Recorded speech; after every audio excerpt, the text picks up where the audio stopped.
Lots of songs are autobiographical, but this one wasn't one of them. But the reason people think that I wrote this about me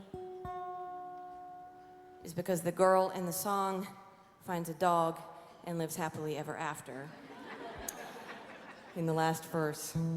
And I found a dog, and I am in the process of living happily ever after. But the truth about this song is actually that I wrote the song, and then I found my dog, which now leads me to think I should be writing songs where the girls find large sums of cash and then live happily ever after. But yes, I have a dog. I am the animal rescuer, the consummate animal rescuer type, and I have found many an animal on the road. I am the kind of person who will stop if I see something that looks like an animal that needs help. I will go to the next exit, I will turn around, I will come back, and I will make sure it is not, it's usually a dead deer with a crow on it or something, but you know, I have to look and see. But I do have a dog now. I had only had cats, and I've stood up on stage and talked about my cats, and I know that sounds very exciting, but you know, when you like your cats, you like your cats. But now I have a dog, and it's a whole different energy. Do we have dog people in the...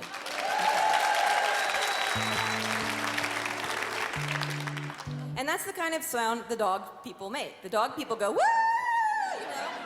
And the cat people are like, yeah, we have cats, and we like them, but we would never cheer like that. And that's how I used to be. I was kind of cool with my cat. I kind of, you know, the cats thing, it was great. I'd go on the road, and I'd be packing, and the cat would sit in the suitcase while I packed, that kind of thing. And then mostly it was like, okay, see ya. And then I'd come back, and he'd go, oh, okay. Oh, good, the suitcase. All right, gonna sit in it again.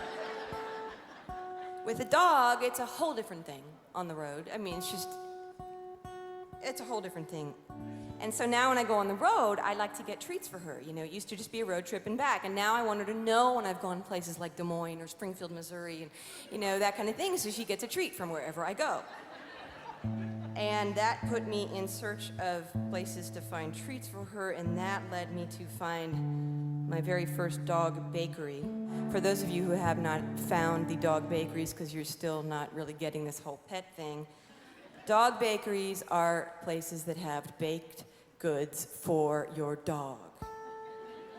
But when I went into my very first dog bakery, it was right after I found my dog. And I had the day off, so it was middle of the day. I walked in, and the woman behind the counter, I think she was the owner, she saw me come in, and it was empty. And I walked in, and she said, oh, hello. And I said, hi.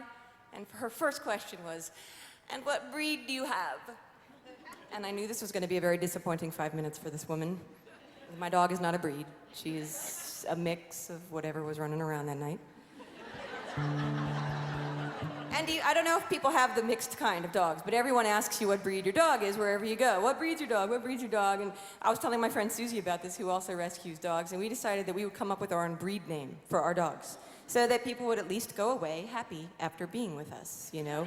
And you could just give them something and teach them. And so we flipped through the dog encyclopedia, the illustrated encyclopedia of dogs, and we came up with a name. After about 2 hours, we came up with the name Lao-Chi, Laochi, which we decided sounds distantly Asian philosophical enough that when you say to somebody, my dog is a Lao-Chi, they invariably go, oh.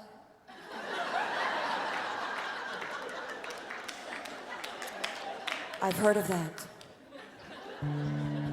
But I didn't say that to the woman at the dog bakery. I just said my dog's a mix, and I got the requisite, ah. And then I looked around at this place. I don't know if you've been to a dog bakery. This was a gourmet, all homemade, all organic dog bakery. And they had bacon Romano scones, they had sausage and egg biscuits, and they had a basil something or other. And things were, you know, $3.50 each to $8.50 each. And I was going into my little self-righteous, you know, good NPR listener place that I'm not proud of, you know. I'm just sort of, you know, that place. And I was kind of just watching, looking at the stuff, and I could sense that she knew what I was thinking. And so she was trying to break the ice with me, and she was talking, asking me questions about my dog. And she actually asked me the following question. She said to me, is your dog a fan of dill?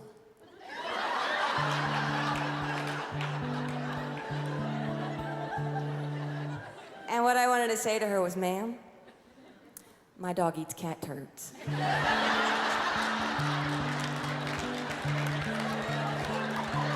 And if you were to sprinkle dill on them, I'm sure she would not be averse to that.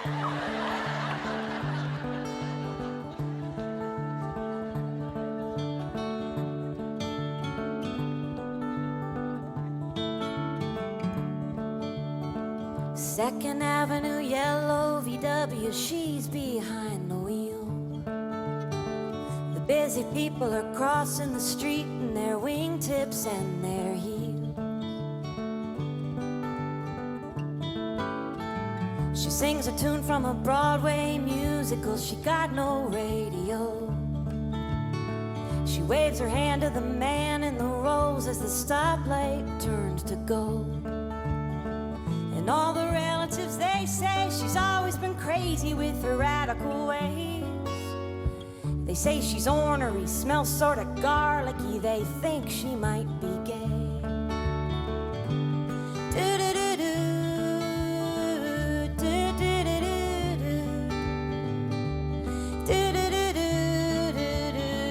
She decided she don't really like it working at a desk. And so she's packing up and she's moving to Oregon Tuesday after next.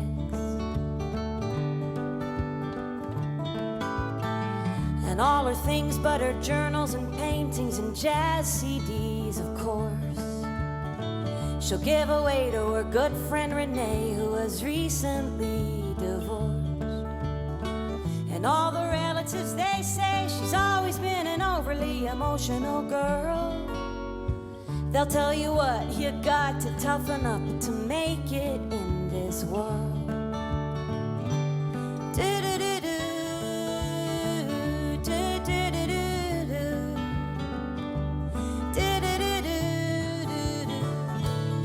She sings at night a lullaby, there's not a note in tune. She rides a bike, she flies a kite, she got a rose tattoo, yeah.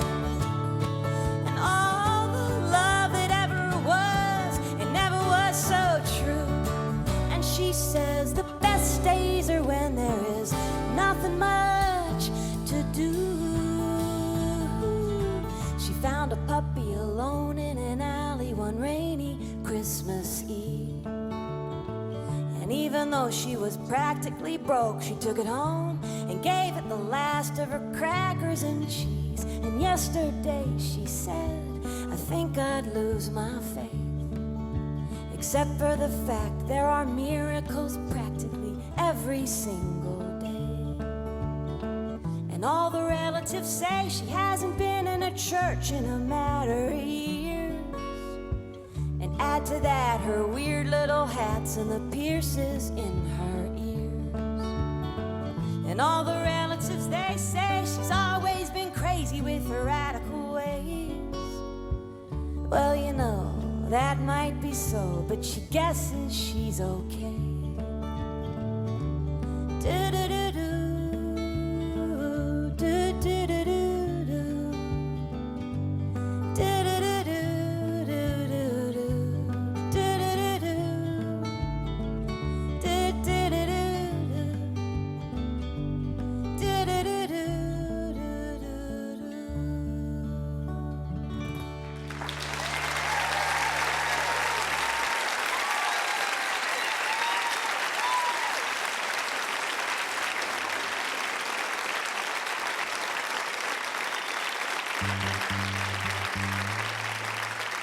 Thank you.